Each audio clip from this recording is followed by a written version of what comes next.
எல்லாருக்கும் வணக்கங்க. பல வருஷம் கழிச்சு என்னோட பர்சனல் ப்ரெஸ் மீட் உங்க எல்லாரும் மீட் பண்றது வந்து ரொம்ப ரொம்ப சந்தோஷமா இருக்கு. எக்ஸ்டெண்டட் ஃபேமிலியை மீட் பண்ண மாதிரி ஒரு ஒரு நல்ல ஒரு எமோஷன். அடிக்கடி இப்படியே மீட் பண்ணணும்னு இருக்கு. அதுக்கு நீங்க எல்லாரும் கொஞ்சம் சப்போர்ட் பண்ணீங்கன்னா தொடர்ந்து மீட் பண்ணலாம்.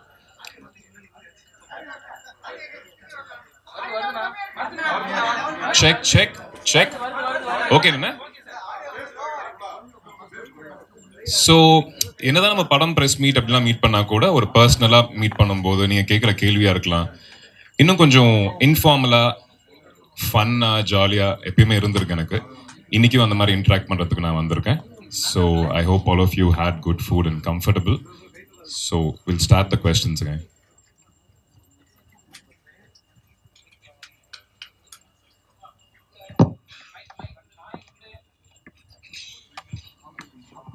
ஆதி வாழ்த்துக்கள். தேங்க்யூங்க. ரொம்ப வருஷத்துக்கு அப்புறம் ஈரம் படத்துக்கு அப்புறம் சேம் டைரக்டர் கூட சப்தம் ஒர்க் பண்றீங்க. ஸோ சொல்லுங்க, எக்ஸ்பீரியன்ஸ் சொல்லுங்க. ஈரம் என்னோட 2வது படம். அறிவு சாரோட ஒர்க் பண்ணப்போ வந்து ரொம்ப புதுசாக அவரோட தாட் ப்ராசஸே ரொம்ப டிஃப்ரெண்ட்டாக இருக்கும். இந்த வாட்டி ஒர்க் பண்ணும்போது ஒரு புரிதல் 2 பேருக்குள்ள இருந்தது ஆல்ரெடி. ஒரு ஃப்ரீக்வன்சி வந்துட்டு ஓகே அவர் இப்படி தான் யோசிப்பார். அவர் ஒரு ஷாட் வந்து பல விதமாக நம்ம வந்து அதை எமோட் பண்ணலாம், எக்ஸ்பிரஸ் பண்ணலாம். ஒரு டைரக்டரை புரிஞ்சுக்கிறப்ப தான் அவர் என்ன எதிர்பார்க்குறான்ற விஷயம் வந்து நம்மளுக்கு தெரிய வரும். ஸோ செகண்ட் படத்துக்கு எப்பயுமே அந்த கம்ஃபர்ட் ஜோன்ன்றது அதிகமாகும். ப்ளஸ் அவரோட விஷுவல் சென்ஸாக இருக்கட்டும், அவரோட மேக்கிங்கோட அந்த நுணுக்கங்கள், டீட்டெயில்ஸ் ரொம்ப ரொம்ப அழகாக பண்ணுவார். ஸோ ஐ தரவ்லி ரொம்ப என்ஜாய் பண்ணேன் இந்த படம் பண்ணுறது அவரோட. வழக்கமாக எல்லா படங்கள்லையும் ஹீரோயினோட நெருக்கமான காட்சிகள் இருக்கும். அந்த மாதிரி காம்பினேஷன் ஸ்டில்லு வரும். சப்தம் படத்தில் மட்டுமே எப்பவுமே அந்த வவ்வால் கூட நீங்கள் இருக்கிறது இது மாதிரி தான் இருக்குது. சிம்ரன், லைலா, லக்ஷ்மி மேனன் இருந்தும் அவங்கள எந்த ப்ரெஸ் மீட்லையும் நாங்கள் பார்க்க முடியல. என்ன காரணம்? இந்த படத்தில் அவங்களோட பங்கு என்ன? உங்களுக்கு அவங்களோட காம்பினேஷனில் என்னென்ன காட்சிகள் இருக்குது? லக்ஷ்மி மேனனும் நானும் ரொம்ப நெருக்கமாக இருப்போம் அந்த படத்தில். பட் அது ஒரு மென்டல் ரீதியாக இருக்கும். ஃபிசிக்கலாக வந்து அந்த மாதிரி ஒரு காட்சி இந்த படத்துக்கு தேவைப்படலண்ணே. ஸோ அவங்களோட பங்களிப்பு இந்த படத்துக்கு ரொம்ப முக்கியம். பிகாஸ் ஒரு கேரக்டருமே, சிம்ரன் அவங்களோட கேரக்டர் இருக்கட்டும், லைலா அவங்களோட character, plus Lakshmi Menon, Kingsley, Rajiv Menon sir, MS Bhaskar sir, எல்லாரோட கேரக்டர்ஸும் வந்து அறிவு சார் எப்பயுமே வந்துட்டு ஒரு அழகான ஒரு பிகினிங், ஒரு ஃபினிஷிங், அதுக்கு ஒரு மீனிங்ஃபுல்லான ஒரு ஒரு அண்டர்லைன்ன்றது எப்பயுமே பண்ணுவார் அவர். அந்த மாதிரி படம் பார்க்கும்போது உங்களுக்கு தெரியும், இது அந்த ஒரு லவ்வை நோக்கி போகிற ஒரு படம் கிடையாது. ஆனால் லவ் இருக்கும், ரொம்ப ரியலிஸ்டிக்காகவும் ரொம்ப யதார்த்தமாக இருக்கும்.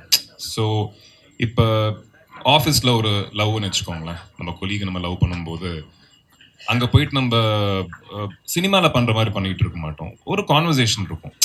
அந்த ஒரு சின்ன கான்வர்சேஷனில் நம்மளுக்கு அவங்கள பிடிக்குன்ற விஷயம் நம்ம கன்வே பண்ணுவோம். 2 பேருமே நம்மளோட ஒப்பீனியன் ஷேர் பண்ணிப்போம். அந்த மாதிரி ஒரு ரியலிஸ்டிக்காக அழகான ஒரு லவ் கண்டிப்பாக அதில் இருக்கும். ஃபிசிக்கலாக ஒரு நார்மலாக ஒரு கமர்ஷியல் படத்தில் வர மாதிரி இந்த படத்துக்கு தேவைப்படல. ஆதி ஹாய். Hi sir. ஹாய். ஈரம், அரவான், மரகத நாணயம் நிறைய அழகான படங்கள் தமிழில் பண்ணியிருக்கீங்க. பட் தெலுங்குல நம்பர் ஆஃப் மூவிஸ் ஜாஸ்தியாக இருக்குது. வருஷத்துக்கு 2 படம் 3 படம் பண்ணிட்டு இருக்கீங்க. ஏன் தமிழில் மட்டும் கேப், நிறைய படங்கள் பண்ணலை? அப்படியாங்க? நான் பார்க்கவே இல்லையே. ஐ டென்ட் see that. எனக்கு தெலுங்கு, தமிழ் அப்படின்னு அதை டிஃப்ரென்ஷியேட் பண்ணி நான் பார்த்ததில்லை. மேபி எனக்கு அந்த கேல்குலேஷன் நான் பண்ணவே இல்லை. ஒரு கதை சொல்ல வரும்போது எந்த மொழியில் சொல்கிறாங்கன்றத விட கதை எப்படி இருக்குன்னு பார்க்குற ஒரு கண்ணோட்டம் தான் இருந்து. ஒரு கதை சொல்லும்போது எவ்வளோ உண்மையாக அந்த கதையை சொல்கிறாரு, அது எந்த மொழியில் இருந்தாலும் அந்த மொழி நம்ம தெரிஞ்சிருந்ததுன்னா அது வந்து பிடிக்கும் எனக்கு. ஸோ வீடு இங்கே தான், கல்யாணம் இங்கே தான் பண்ணேன், ஸ்கூல், காலேஜ் எல்லாமே இங்கே தான், ஃப்யூச்சர் கூட இங்கே தான். அங்கேருந்து ஹிந்திலேருந்தோ இல்லை தெலுங்குலேருந்து படங்கள் வரபோது அது நல்லா இருந்தால் கண்டிப்பாக பண்ணணும்னு ஆசையாக இருக்குது. பட் தமிழில் வந்துட்டு இந்த வருஷம் கண்டிப்பாக நிறைய படங்கள் இருக்குது பாலாஜி. ஸோ மரகத நாணயம் 2 இருக்குது, அதுக்கப்புறம் டிஸ்கோன் இன்னொரு ப்ராஜெக்ட் ஒன்று டேக் ஆஃப் ஆகுது, தென் சப்தம். I think this year will be full. அடிக்கடி மீட் பண்ணணும்னு ஆசையா இருக்குன்னு சொன்னால அது கண்டிப்பா நடக்கும்னு தோணுது எனக்கு. கண்டிப்பா நாங்களும் காத்துட்டு இருக்கோம். அண்ட் ஈரம் அறிவழகனோட 2வது படம் ஒர்க் பண்ணீங்க. And after long break 10 years கழிச்சு இந்த படம். ஸோ உங்க டேரக்டர் எப்படி பாக்குறீங்க? அண்ட் ஒர்க்கிங் எக்ஸ்பீரியன்ஸ் எப்படி இந்த செட்ல அந்த மீண்டும் ஈரம் டீமோட எனக்கு ஈரம் அறிவு சார் வந்து அந்த படம் முடிஞ்சதுக்கு அப்புறம் they've always been great friends. அது ரெண்டு பேருமே வந்து படம் பண்ணல, ஆனா ஒரு க்ளோஸான ஒரு ஃப்ரெண்ட்ஷிப், ஒரு பாண்ட்ன்றது இருந்துகிட்டே இருந்தது.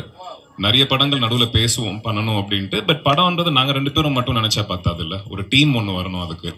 ஸோ இந்த படத்துக்கு கரெக்டாக அது அமைஞ்சது. அண்ட் ஐ திங்க் இதுக்கப்புறம் வந்துட்டு நிறைய படங்கள் சீக்கிரமா பண்ணணும் அப்படின்ற ஒரு இன்ட்ரெஸ்ட் எனக்கு இருக்கு. அது கடவுள் புண்ணியத்துல I think if it happens I'll be very happy to work with Arivu sir again and again and again, because extraordinary film maker. படம் ஹிட்டு நல்லா இருக்குன்னு அது பக்கத்தில் வைக்கலாங்க. ஒரு படம் ஒர்க் பண்ணும்போது ஒரு ஆள் எவ்வளவு அவர் பர்சனல் லைஃப்பை விட்டுட்டு ஒரு படத்துக்கு எவ்வளோ ஃபோக்கஸ் பண்ணுறாரு அப்படின்னும் போது பார்க்கறது ரொம்ப சந்தோஷமா இருக்கும். அந்த மாதிரி படங்களை நம்மளும் பங்கா இருக்கலாமா அப்படின்னு தோணும்.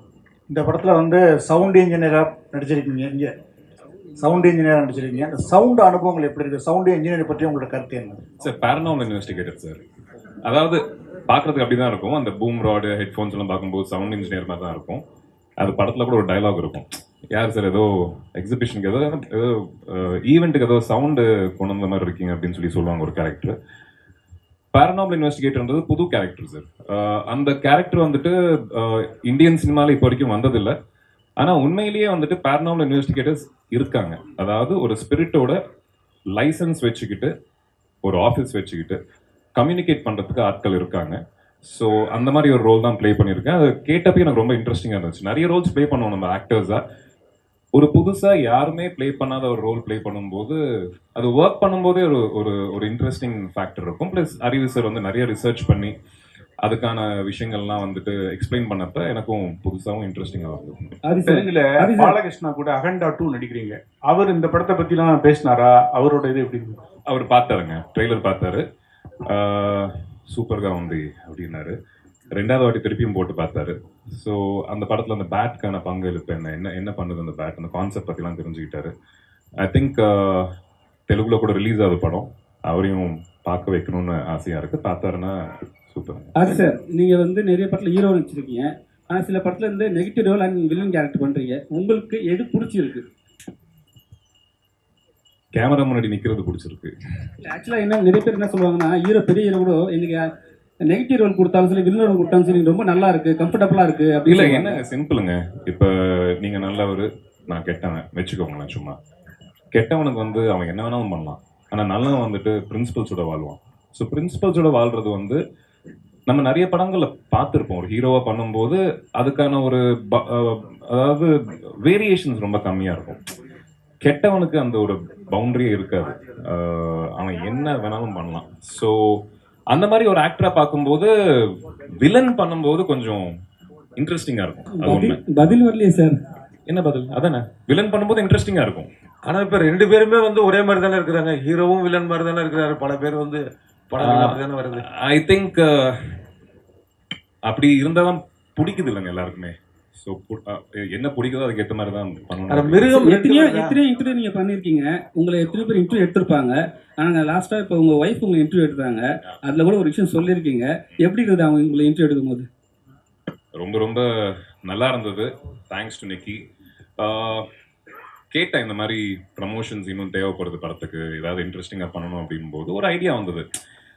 நிக்கி ஒருவேளை நீ இன்டர்வியூ பண்ண எப்படி இருக்கும் அப்படின்னு சொன்ன உடனே ஒரு வார்த்தை கூட கேட்கல, இமீடியட்டாக பண்ணலாமே, எந்த சேனலுக்கு பண்ணலாம், எப்படி பண்ணலாம் அப்படின்னு சொல்லிட்டு நாங்கள் எங்கள் பிஆர் டீம் அவங்களுக்கு சொல்லி அவங்க ஒரு அரேஞ்ச் பண்ணாங்க. ஸோ தேங்க்ஸ் டு அவர். அவங்க பேயை பற்றி கேட்கும் போது நீங்கள் ஒரு ரியாக்ஷன் கொடுத்தீங்க, அவங்க வந்து ஒரு ரியாக்ஷன் கொடுத்தாங்க. அந்த டைம் எப்படி இருந்தது? பயமாக இருந்தது. அதாவது ப்ரெஸ் மீட்டில் உங்க எல்லாருக்குமே தெரியும், அந்த கொஸ்டின் கேட்டு நான் பதில் சொன்னது. வீட்டில் நிக்கிக்கு அந்த நியூஸ் தெரிஞ்சது. கல்யாணத்துக்கு அப்புறம் உனக்கு பேய் என்ன நம்பிக்கை வந்ததா அப்படின்னு சொல்லிட்டு, அப்போ நான் பேயா அப்படின்னாங்க.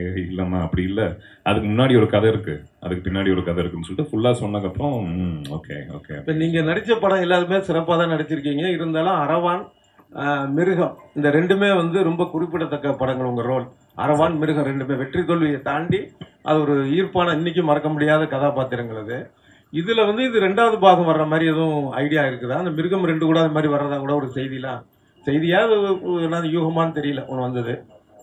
இல்லைங்க அது ரெண்டு விதமா பார்க்கலாம் சார். அதாவது செகண்ட் பார்ட் பண்ணா கமர்ஷியலா நல்லா இருக்கும் அப்படின்ற ஒரு இது, அது உண்மை. அது ஒரு நல்ல ஓடின படத்தை நம்ம ரெண்டாவது பார்ட் பண்ணும்போது கமர்ஷியலா நம்மளுக்கு ஹெல்ப் ஆகும் அப்படின்னு தோணும். ஆனால் நல்ல கதை இல்லாமல் போகும்போது அது ஃபர்ஸ்ட் பார்ட்டியே வந்து நம்ம கொஞ்சம் அதோட வேல்யூ கம்மி பண்ண மாதிரி ஆயிடும்ன்ற ஒரு மிருகம் வந்தாங்க சொன்னாங்க.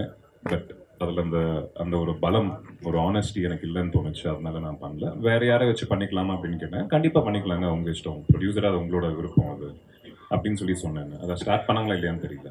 உங்கள் பிரதர் கூட நீங்கள் ஒரு படம் பண்ணீங்க, யாவரும் நான் காக்க. அதுக்கப்புறம் செகண்ட் பார்ட் என்ன இருக்கா, இல்லை அதுக்கப்புறம் உங்கள் பிரதர் கூட ட்ராவல் பண்ணுற மாதிரி ஏதாவது ஒரு ஐடியா இருக்கா? பிரதர் இன்னொரு ஸ்கிரிப்ட் ரெடி பண்ணியிருக்காரு. அவர் வந்து கதை கேட்டேன்னா ஒரு ஆடியன்ஸாக கேட்டேன், ரொம்ப நல்லா இருந்துச்சு, இன்ட்ரெஸ்டிங்காக இருந்தது.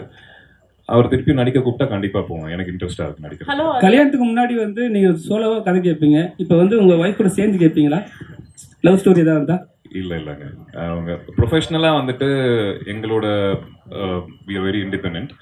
பட் ஒப்பீனியன் கேட்குறது உண்டு. ஒரு விஷயம் நம்ம கதையாக கேட்கும்போது அவங்க கிட்ட சும்மா ஜென்ரலாக நம்ம ஃப்ரெண்ட்ஸ் கிட்ட சொல்லிப்போம்ல, அந்த மாதிரி சொல்கிறது உண்டு. அவங்க ஒப்பீனியன் அவங்க கொடுக்குறது உண்டு. பட் டிசிஷன் மேக்கிங்ன்றது நான் மட்டும்தான் பண்ணுவேன். Aadhi, all the best. Actually congrats as well. Thank you. இந்த பேரானார்மல் இன்வெஸ்டிகேட்டர் வந்து நிறைய பேர் இருக்காங்க ஃபேமஸா. யாரையாவது நீங்க ஃபாலோ பண்ணீங்களா? யாரோடதாவது அடாப்ட் பண்ணிருக்கீங்களா கேரக்டர்ஸ்? கௌரவ் திவாரின்னு ஒருத்தர் இருக்காருங்க, இருந்தாரு, இப்ப இல்ல, ஆமா. இறந்துட்டாரு. அவர் இறந்தது கூட ரொம்ப கொஞ்சம் மர்மமான ஒரு விஷயமா தான் வந்து இருந்திருக்கு. அவரை பத்தி நிறைய படிச்சேன், அவரை பத்தி நிறைய வீடியோஸ் பார்த்தேன், ரொம்ப இன்ட்ரெஸ்டிங்கா இருந்தது. ப்ளஸ் அவரோட லைஃப் என்னோட லைஃபும் கொஞ்சம் ஒரு இடத்துல மேட்ச் ஆச்சு. அவரும் பைலட் கோர்ஸ் பண்ணலாம் அப்படின்னு சொல்லிட்டு யூஎஸ் போயிருந்தாரு. நானும் பைலட் ஆகலாம்னு நினைச்சேன். அதுக்கப்புறம் மிருகம் படத்துக்கு அப்புறம் இங்க இருக்கணும் அப்படின்னு சொல்லி முடிவு பண்ணேன். அந்த பைலட் கோர்ஸ்க்காக போனப்ப அவர் இருந்த அந்த இடத்துல வந்துட்டு அந்த பேரநார்மல் ஆக்டிவிட்டிஸ் வந்து அவர் எக்ஸ்பீரியன்ஸ் பண்ணாரு. அதுக்கப்புறம் அதை பத்தி படிக்கணும்னு சொல்லிட்டு அதை பத்தி படிச்சு பாம்பேல ஒரு ப்ராப்பர் ஆஃபீஸ் செட் பண்ணி நிறைய இன்வெஸ்டிகேஷன்ஸ் அவர் பண்ணியிருக்காரு. அவரோட வீடியோஸ் எல்லாம் பாத்தீங்கன்னா ரொம்ப ரொம்ப இன்ட்ரெஸ்டிங்கா இருக்கும்.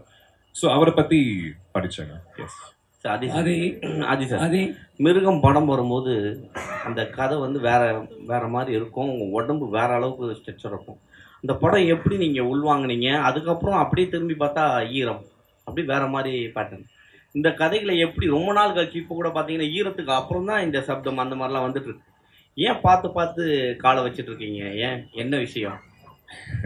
இல்லைங்க, இப்போ கமர்ஷியல் சினிமான்றது அதை ப்ரொடியூஸ் பண்ணுறதுக்கு நிறைய பேர் வருவாங்க. நான் ஒருவேளை ஒரு ப்ரொடியூசர் இருந்தால் கண்டிப்பாக ஒரு கமர்ஷியல் சினிமாவில் தான் இன்வெஸ்ட் பண்ணணும்னு நினைப்பேன். பிகாஸ் அதுதான் நான் போட்ட காசுக்கு ஒரு வசூல் வரும். புதுசாக ஒரு விஷயம் யோசிக்கும் போதோ இல்லை புதுசாக ஏதாவது பண்ணலாம் அப்படின்னும் போது அதுக்கு இன்வெஸ்டர்ஸ் வந்து எந்த ஃபீல்டில் இருந்தாலும் கொஞ்சம் கம்மியாக தான் இருப்பாங்க. அந்த மாதிரி நம்மளை நம்பி வர சில ப்ரொடியூசர்ஸ் வர்றது கஷ்டம். அந்த மாதிரி வரும்போது அதுக்கான ஒரு டெக்னிக்கல் டீம் ஒன்று அமையணும். ஒரு படம் வந்துட்டு ஒரு தனிப்பட்ட முறையில் யாரும் ஒரு ஆள் நினைச்சா நல்லா எடுத்துட முடியாதுங்க. ஒரு நல்ல கேமராமேன் வேணும், ஒரு நல்ல ஆர்ட் டைரக்டர் வேணும், எடிட்டர் வேணும், மியூசிக் டைரக்டர் வேணும், எல்லாரும் சேர்ந்தா தான் ஒரு படம். ஸோ அந்த மாதிரி எல்லாருமே கொஞ்சம் டேலண்டடாக ஒரு படத்துக்கு சப்போர்ட்டிவாக இருக்கக்கூடியவங்க ஜாயின் பண்ணாங்கன்னா ஒரு நல்ல படமாக வந்து ஸ்டார்ட் ஆகும். ஸோ மெதுவாக பண்ணுறதுக்கு அதுவும் ஒரு காரணம். எல்லாமே அமையிறது கஷ்டம். ஸோ அமையும் போது பண்ணலாமே அப்படின்ற ஒரு, ஏன் அவசரம், மெதுவாகவே பண்ணலாமே, யாரும் கத்தி கழுத்தில் வச்சுட்டு படத்தை பண்ணியே ஆகணும் அப்படின்லாம் இல்லைல்ல. நல்ல படங்கள் வந்துகிட்டு இருக்கு. நம்ம பண்ற படங்கள் கொஞ்சம் கவனமா சிறப்பா பண்ணலான்ற ஒரு சின்ன ஆர்வம். அவ்வளவு. கல்யாணத்துக்கு முன்னாடி, கல்யாணத்துக்கு பின்னாடி. கல்யாணத்துக்கு முன்னாடி நீங்க கதை நல்லா சூஸ் பண்ணியிருப்பீங்க. இப்போ கல்யாணத்துக்கு அப்புறம் நிக்கி மேம் வந்துட்டாங்க. உங்க கூட சேர்ந்து கதையை சூஸ் பண்றதுல அவங்களும் ஆர்வம் காட்டுறாங்களா, இல்லை என்னுடைய லைன் வேற உன்னோட லைன் வேறன்னு இருக்காங்களா? இல்லைங்க, அது ரெண்டு பேருமே பர்சனாலிட்டியே ரொம்ப டிஃப்ரெண்ட். அவங்க சூஸ் பண்ற ஒரு கதைகளா இருக்கட்டும், நான் சூஸ் பண்ற கதைகளா இருக்கட்டும், ரொம்ப ரொம்ப டிஃப்ரெண்டா இருக்கும். ஆனா அவங்களுக்கு தெரியும் இவனுக்கு என்ன மாதிரி கதைகள் பிடிக்கும் அப்படின்ற விஷயம் தெரியும். ஸோ என்னோட பாயிண்ட் ஆஃப் வியூல இருந்து அவங்களும் யோசிப்பாங்க நான் படம் செலக்ட் பண்ணும்போது. அது நீங்க நினைச்ச அதே படங்கள் வந்து இங்கே படங்கள் வந்து நீங்க நடிச்சிட்டு இருக்கீங்க. இப்போ நடிக்காத சமயத்தில் நீங்க ஒரு நல்ல கதையை செலக்ட் பண்ணி அர்ஜுன் சார் மாதிரி டைரக்ஷன் துறையில் ஈடுபடலாம் இல்லையா? யார் சார்? அர்ஜுன் சார் வந்து அப்படிதான் பண்ணார். சேவகன், பிரதாப். நான் டைரக்ஷன் பண்றது கேக்குறீங்களா? இல்ல இல்லைங்க, கமர்ஷியல் படமா இருந்தா இன்னும் நல்லா இருக்கும் நீங்க டைரக்ஷன்ல. அதாவது டைரக்ஷன்ன்றது அது ரொம்ப ஸ்ட்ரெஸ்ஃபுல்லான ஒரு ஜாபுங்க. எனக்கு தெரிஞ்சு அந்த அளவுக்கு ஸ்ட்ரெஸ் என்னால் எடுத்துக்க முடியாது. இன்ட்ரெஸ்ட் இருக்கு, பண்ணணுன்ட்டு இருக்கு. ஆனால் டைரக்ஷன் பண்ணால் திருப்பியும் நடிக்க முடியாது. அது டைரக்ஷன் மட்டும்தான் பண்ணணும். இங்கேயே வண்டியை ஓட்டிக்கலாமே. இல்லை நீங்க ஹீரோ நடிச்சு டைரக்ஷன் பண்ணலாமே. இல்லைங்க, என்னால் அது அந்த மாதிரி என்னால் மல்டி டாஸ்கிங் எனக்கு கொஞ்சம் கஷ்டமாக இருக்கும். இந்த சப்தம் பற்றின ஒரு கேள்வி. அதாவது ஜென்ரலான படங்கள் நடிக்கும்போது நார்மலாக நடிச்சுட்டு போயிடலாம். இந்த மாதிரி ஹாரர் ஃபிலிம் நடிக்கும்போது இமேஜினேஷனில் வந்து நடிக்கணும். ஸோ ஒரு பேய் இல்லை ஆனால் இருக்க மாதிரி நடிச்சு நடிக்கணும். அது எவ்வளோ டிஃபிகல்ட்டாக இருந்தது. அண்ட் இந்த படம் எடுக்கும்போது ஏதாவது அமானுஷ்யமான விஷயம் நடந்துச்சா? ஏன்னா பழைய பேய் படங்கள் சொல்லுவாங்க ஷூட்டிங் அப்போ இந்த மாதிரி விஷயம் நடந்துச்சு, எங்களுக்கு ஒரு சில விஷயங்கள் தட்டுப்பிடிச்சு எடுப்பாங்க. உங்களுக்கு ஏதாவது அமானுஷ்யமான விஷயங்கள் இருந்துச்சா? அண்ட் இமேஜினேஷன் அடிக்கும்போது எப்படி இருந்ததுன்னு சொல்லுங்கள். எங்களுக்கு இன்டர்வியூஸ் நடக்கும்போது கூட சில விஷயங்கள் நடந்துகிட்டு இருக்கு. அது அமானுஷ்யமா இல்லை வந்து மேட்ரு ஆஃப் ஃபேக்டாக நடக்குதான்னு சொல்லி தெரியல. நேற்று ஹைதராபாத்தில் நடந்துட்டு இருக்கும்போது மேலே வந்துட்டு இந்த மாதிரி இதே மாதிரி தான் ரவுண்டாக ஒரு லைட் வச்சுருந்தாங்க. இன்டர்வியூ போயிட்டு இருந்தது. பேசிட்டு இருக்கும்போது திடீர்னு கிளங் கிளங் கிளங் கிளங் கிளங் கிளங் ஆடிக்கிட்டு இருக்கு. அது தெரியல. டேரக்டர், நான், லைலா மேம் எல்லாரும் வந்து பார்த்துக்கிட்டு இருந்தோம். ஏசி ஏதாவது பட்டு அந்த மாதிரி ஆகுதான்னு பார்த்தா சுற்றி ஏசியே இல்லை, காற்றே வரல. So okay, sorry, don't disturb us அப்படின்னு சொல்லிட்டு ஷூட்டிங் ஸ்பாட்லேயும் அந்த மாதிரி நிறைய நடந்துட்டு இருந்துச்சுங்க. கடைசியில் என்ன ஆயிடுச்சுன்னா அது வந்து ஈஸியாக எடுக்க ஆரம்பிச்சிட்டோம். சார் வந்துட்டாங்கன்னு நினைக்கிறேன், கொஞ்சம் சீக்கிரம் முடிச்சுட்டு போயிடலாம் அப்படின்ற அவங்க எங்களுக்கு டிஸ்டர்ப் பண்ணல. ஸோ மேபி அதுவாக இருக்கலாம், இல்லாமையும் இருக்கலாம், வி டோன்ட் நோ. இன்னொரு கொஸ்டின் கேட்டீங்க. அதாவது ஜென்ரலான கதைகள் ஈஸியாக நடிச்சுட்டு போயிடலாம், பட் இந்த மாதிரி இல்லாத எனக்கு ஆமா ஒரு படமும் ஒரு மாதிரிங்க. இப்போ ஹாரர் த்ரில்லர் அப்படின்னோடனே அது நடிக்கிறது ரொம்ப கஷ்டம் அப்படின்ட்டுலாம் இல்லை. அது சப்ஜெக்டை பொறுத்து. இந்த சப்ஜெக்டை பொறுத்த வரையிலையும் எனக்கு எந்த ஒரு ஸ்ட்ரெஸ்ஸும் ஆஸ் அன் ஆக்டர் இல்லை. பிகாஸ் ஐ ட்ரஸ்டட் கம்ப்ளீட்லி இந்த டைரக்டருங்க. அந்த டைரக்டர் வந்துட்டு ரொம்ப தெளிவாக, ரொம்ப கிளியராக அவர் என்ன பண்ணுறாரு, அவர் கண்டிப்பாக அதுக்கு ஒரு அர்த்தம் இருக்கும்னு நம்ம புரிஞ்சுக்கிட்டோம்னு வச்சுக்கோங்களேன். செட்டுக்கு போயிட்டு நம்மளோட சின்ன பங்களிப்பு இருக்குமே தவிர ரொம்ப யோசிக்க வேண்டிய அவசியம் இந்த படத்துக்கு வரல. ஸோ பேய் இருக்கு இல்லை அப்படின்னு டிஃப்ரென்ஸ் ஒப்பீனியன் இருக்கு. பட் உங்களை பொறுத்த வரைக்கும் நீங்களோ உங்களை சார்ந்தவங்களோ ஏதாவது பேய் விஷயங்கள் கேள்விப்பட்டிருக்கீங்களா? லைஃப்ல கனெக்ட் ஆன விஷயங்கள் தான் இருக்கா? அதாங்க, அதாவது ஈரம் பண்ணிட்டு இருக்கிற டைம்ல எனக்கு பேய் மேல நம்பிக்கை இல்லை. பட் இந்த படம் அந்த ரூபன் வைத்தியலிங்கம் என்னோட கேரக்டர் பேர் படத்துல. இந்த கேரக்டருக்கு ஒர்க் பண்ணிட்டு இருக்கும்போது அந்த ரிசர்ச் மெட்டீரியல் படிக்கும்போது அவங்க பண்ண வீடியோஸ், அந்த பேரநார்மல் இன்வெஸ்டிகேட்டர்ஸோட ரியல் வீடியோஸ் பார்க்கும்போது மேபி இருக்கலாம் போல இருக்கு. கண்ணுக்கு தெரியாத கடவுளை நம்ம நம்பும்போது கண்ணுக்கு தெரியாம நிறைய விஷயங்கள் இருக்கலாம் அப்படின்ற ஒரு சின்ன ஒரு நம்பிக்கை. அது 100% நம்புறேன்னா இல்லை, சின்ன ஒரு நம்பிக்கை வந்தது. Hi sir. சார் இங்கே சார் பேரநார்மல் இன்வெஸ்டிகேட்டராக இருக்கும் அப்படின்னா மென்டல் ஹெல்த் ரொம்ப ஸ்ட்ராங்காக இருக்கணும். ஸோ ஷூட் பண்ணும்போதும் சரி, ஆஃப்டர் ஷூட் முடிச்சதுக்கப்புறம் சரி, நீங்கள் எப்படி மென்டல் ஹெல்த்தை? அது ரியல் பேரநார்மல் இன்வெஸ்டிகேட்டர்ஸ்க்குங்க. நான் வந்து பேரநார்மல் இன்வெஸ்டிகேட்டர் நடிக்கிறேன். ஸோ அவங்களுக்கு 100% நீங்கள் சொன்னது கரெக்டு. அவங்களுக்கு அந்த எனர்ஜி வரும்போது, அதை அவங்க சென்ஸ் பண்ணும்போது mentally they have to be strong. ரொம்ப தைரியம் வேணும்னு சொல்லுவாங்க. இல்லாட்டி they'll be succumb to that whole process. So எனக்கு அந்த ஒரு இது இல்லை. ஸோ பக்கத்தில் ஒரு 150-200 பேர் இருப்பாங்க. ஸோ அந்த தைரியத்தில் அப்படியே ஷூட் பண்ணிட்டு.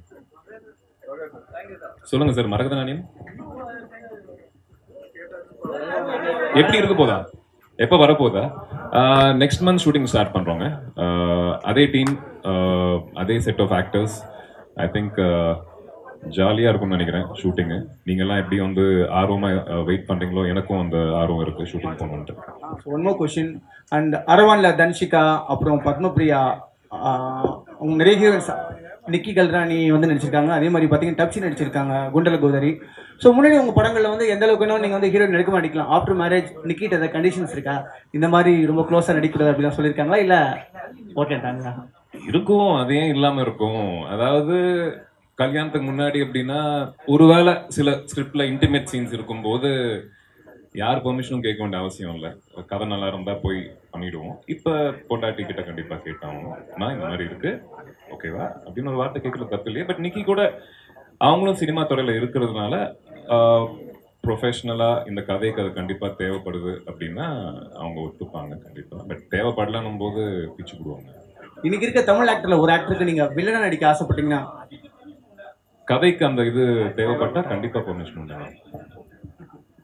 பர்மிஷன் வாங்கிட்டு நடிச்சா சண்டை இல்லை. சரி, இன்னைக்கு இருக்க ஹீரோக்கள்ல ஒருத்தருக்கு நீங்கள் வில்லனா நடிக்க ஆசைப்பட்டீங்கன்னா யார்? தமிழ் ஹீரோவில் நிறைய ஹீரோக்கள் இருக்காங்க. அஜித் சார் இருக்காரு, நிறைய பேர் இருக்காங்க. அண்ட் விஜய் அவர்களோட ஃபைனல் மூவி சொல்லிட்டாரு. பட் உங்களுக்கு இந்த ஹீரோக்கு வில்லன் நடிச்சா, ஏன்னா தமிழில் இன்னைக்கு பார்த்தீங்கன்னா ஹீரோக்களோட வில்லன் நிறைய ஸ்மார்ட்டானவங்க வந்துட்டு இருக்காங்க ஜென்ரலாக. ஸோ உங்களுக்கு அந்த மாதிரி ஏதாவது ஐடியா இருக்கா? எனக்கு எல்லா ஹீரோஸோடையும் வில்லனா நடிக்கணும்னு ஆசையா இருக்கு. யாரோ ஒருத்தர் எல்லா வில்லனோடையும் ஹீரோவா நடிக்கணும்னு ஆசையா இருக்கு. ஆனா அது வந்து கதை தான் டிசைட் பண்ணுவோங்க.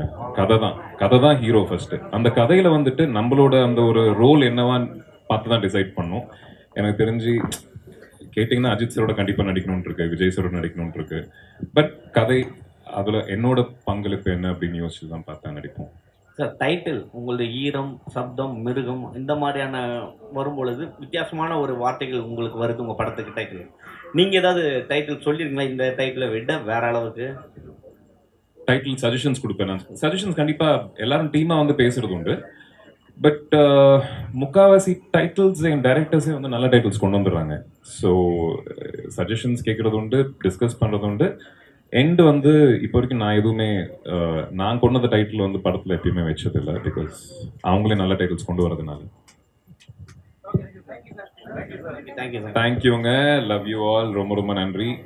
தேங்க்யூ.